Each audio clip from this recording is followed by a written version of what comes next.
Alors pour moi, un couple, c'est composé de deux personnes qui sont ensemble, qui s'aiment. C'est une relation qui est plus que de l'amitié.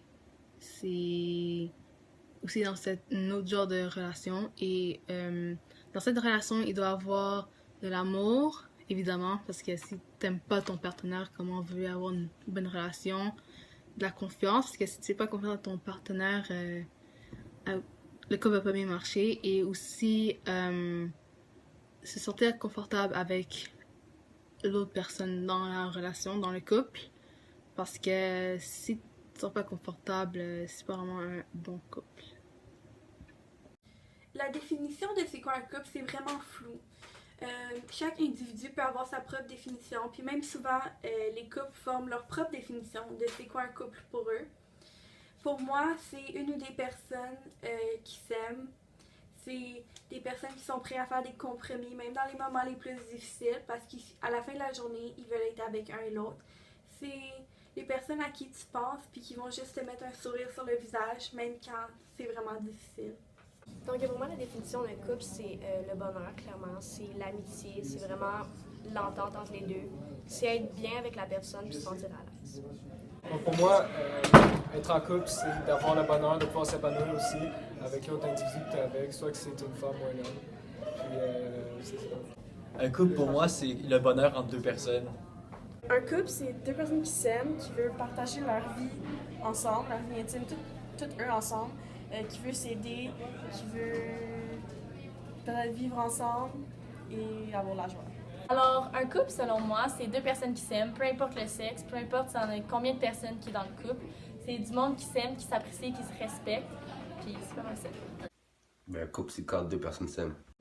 Pour moi, un couple est une union de gens qui décident de partager les moments les plus importants de leur vie, qu'ils soient beaux, qu'ils soient plus difficiles, que ce soit les événements marquants de leur vie.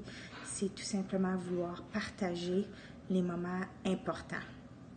Il peut y avoir différents scénarios de ce qui constitue un couple, mais essentiellement, ce sont des gens qui veulent partager leur vie. Pour moi, c'est comme deux personnes qui s'aiment, puis c'est plus que de l'amitié, fait que ça fait comme qu'ils sont un couple, c'est ça. Bonjour, j'entends par couple quand il y a une paire de choses, par exemple, on peut dire un couple de danseurs. Mais généralement, on parle de couple quand on parle de l'union de deux personnes. Deux personnes qui sont unies soit par le mariage, soit par un pacte, ou soit qui vivent en union libre, ou qui sont des conjoints de fait. Généralement, c'est deux personnes qui vivent ensemble, qui forment un couple sain. D'après moi, un couple, c'est la rencontre, c'est deux êtres qui se mettent ensemble pour réaliser et pour mener à terme un objectif commun. Je m'appelle M. Frédéric Demersfort. Donc la question qu'on m'a posée, c'est quelle est la définition de l'amour ou plutôt du couple pour moi? Donc, si on y va, une prémisse de base, on va considérer le couple étant deux personnes, donc bipartis. Sauf que selon certaines cultures ou selon certaines personnes, il peut y avoir un couple élargi, puis je vais peut-être l'aborder un peu rapidement.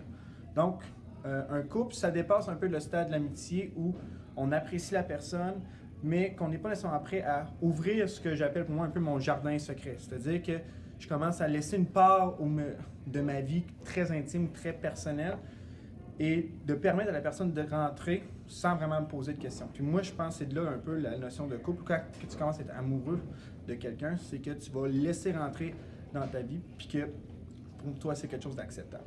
Que tu ne te poses même pas la question, c'est naturel. Et un couple, c'est bipartite, comme je viens de dire. Donc, il faut que les deux personnes aient ce sentiment qu'ils se laissent abandonner vers l'autre, que l'autre personne devienne un peu sa priorité. Puis, après ça, pour que ça reste fort, selon moi, un couple, il faut qu'au fur et à mesure que le couple évolue, il faut que les stades de vie des personnes soient à peu près communs. C'est-à-dire que si quelqu'un est encore aux études, puis quelqu'un qui est rendu sur le marché du travail depuis un certain temps, il pourrait y avoir des frictions par rapport au fait qu'il y en a un, par exemple, qui fait davantage de salaire, puis que l'autre n'en rentre pas, que l'autre, il fait juste étudier, qui ne fait pas rien à la maison, et ainsi de suite. Donc, c'est sûr que quand un couple s'installe, pour qu'il devienne solide, ça peut être très avantageux que les deux avancent au même stade, puis qu'ils veulent les mêmes choses environ au même moment.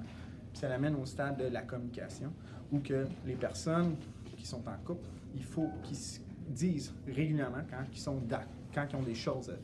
Par exemple, s'ils ne sont pas d'accord sur ce que l'autre fait, s'ils ne communiquent pas, bien, le couple risque de se briser. Donc, il faut que les deux puissent échanger régulièrement, puis qu'ils acceptent aussi le point de vue de l'autre. Parce que si un couple, ou une personne du couple dit que c'est mon point de vue qui est important et pas l'autre, bien, il n'accepte pas l'autre dans sa vie finalement parce qu'il veut juste que ce soit lui qui est au centre. Donc, c'est hyper important que les deux soient prêts à se sacrifier, mais aussi prêts à faire un consensus. Bonjour, moi mon nom c'est Martin, j'ai 23 ans et ça fait environ un peu plus qu'1 an que je suis en couple. Et plus précisément, relation à distance. Et pour moi, un couple, ça se définit par deux personnes qui vont inévitablement toujours aller un vers l'autre. Peu importe la situation, peu importe les obstacles, quoi que ce soit, toujours aller un vers l'autre. Puis, ça, c'est toujours... comment dire, ça se fait à la base, à partir du sentiment amoureux qui est difficile à expliquer. Ça s'explique plus par des actions, je dirais. Si je prends mon expérience personnelle, par exemple, qui est une relation à distance, là, par contexte, moi j'habitais dans le coin de Gatineau, puis ma blonde elle habitait dans le coin de Montréal. C'est 2 heures de distance. C'est pas l'idéal du tout, mais quand on aime une personne, ben c'est pas grave ça. Je dis pas que c'est le fun nécessairement, mais c'est pas grave. Moi je trouvais toujours le temps de la voir, puis elle aussi, elle trouvait toujours le temps de me voir. C'est quelque chose, de toute façon, inévitablement, ça se passe à deux. Ça va des deux côtés. Puis, écoute, pendant 1 an, ben, je faisais la route. Je m'organisais, c'était rushant, c'était plus de travail, c'est sûr. Mais moi, personnellement, ce que je me disais à chaque fois que j'allais la voir ou que je devais, disons, partir après que je travaillais pour aller directement la voir là-bas, puis là, je passais ma fin de semaine chez eux, puis après, je reviens le soir, le dimanche pour travailler le lundi matin, ben, c'est quand ça en valait la peine, simplement. Puis, en fait, j'ai bien fait parce qu'aujourd'hui, on habite ensemble. J'ai déménagé avec elle. Donc, une relation à distance, pour moi, c'est un scénario qui rend ça un petit peu plus difficile qu'on aimerait. Mais, étonnamment, il y a des désavantages, oui, mais il y a des avantages aussi. Quand on se voyait, on se voyait 24 heures sur 24 là, pendant une certaine durée. C'est sûr, il y a toujours des bons côtés. Il faut voir le côté positif des choses. Donc, pour moi, en résumé, c'est ça. Un couple, c'est une équipe. Une équipe qui se lâche pas, qui tient les coudes. Et qui va toujours vouloir agir pour l'autre, pour le bien de l'autre, pour la rendre heureuse, le rendre heureux, peu importe. Donc, c'est ça, une équipe.